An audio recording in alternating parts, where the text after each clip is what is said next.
Hi అండి, welcome back to my channel Maruthi educational world. అందరికీ నమస్కారం అండి. ఈ రోజు నేను బిఈడికి సంబంధించిన సోషల్ మెథడాలజీ సబ్జెక్టులోని ముఖ్యమైన టాపిక్ అండి. ఏంటి అని అంటే ప్రత్యేక అవసరాలు గల పిల్లల మూల్యాంకనం గురించి చెప్తున్నాను. ఇది చాలా అంటే చాలా important topic. BEd social methodology ఎవరైతే చేస్తున్నారో వాళ్ళు చాలా ముఖ్యమైన టాపిక్ అన్నమాట. ఇది టాపిక్ లోకి వెళ్ళిపోదాము. అభ్యసన వైకల్యం. అభ్యసన వైకల్యం అనే పదాన్ని మొట్టమొదటిసారిగా శామ్యూల్ కిర్క్ 1962లో ఉపయోగించారు. చూడండి, ఈ శాస్త్రవేత్త నేమ్ గుర్తుంచుకోండి, సంవత్సరం గుర్తుంచుకోండి, ఇవి బిట్స్ లో వస్తాయి. శామ్యూల్ కిర్క్ 1962లో ఉపయోగించారనమాట ఈ పదాన్ని. ఏ పదాన్ని? అభ్యసన వైకల్యం అనే పదాన్ని.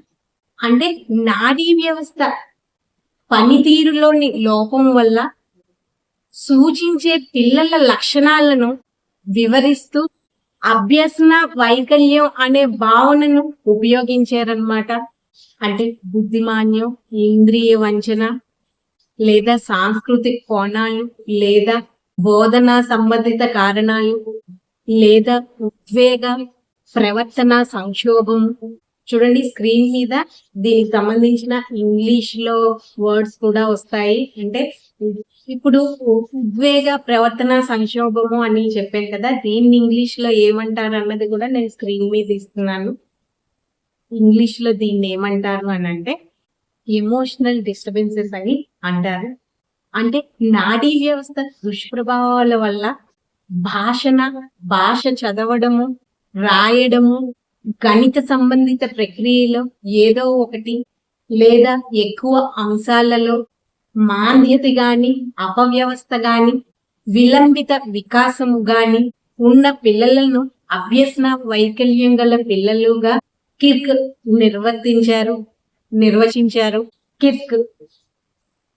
నిర్వర్తించారన్నమాట.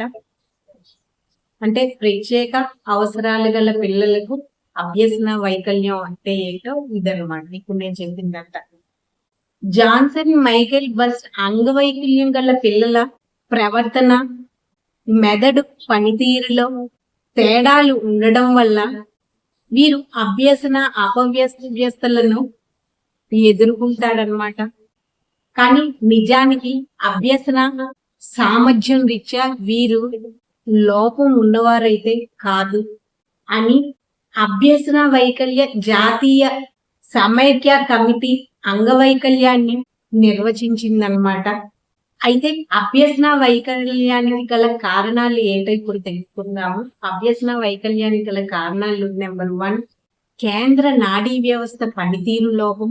నెంబర్ 2 జన్యుపరమైన కారణాలు, నాడీ వ్యవస్థ విలంబిత చర్యల వల్ల. నెంబర్ 3 అన్నమాట.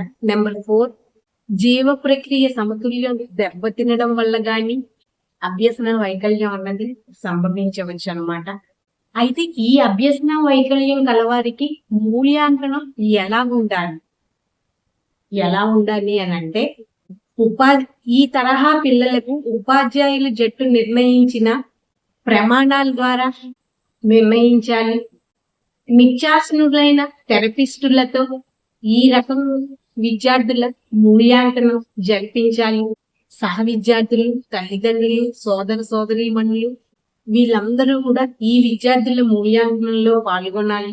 విద్యార్థి స్వంత మూల్యాంకనం కూడా చేసుకునే అవకాశం అయితే కల్పించాలి.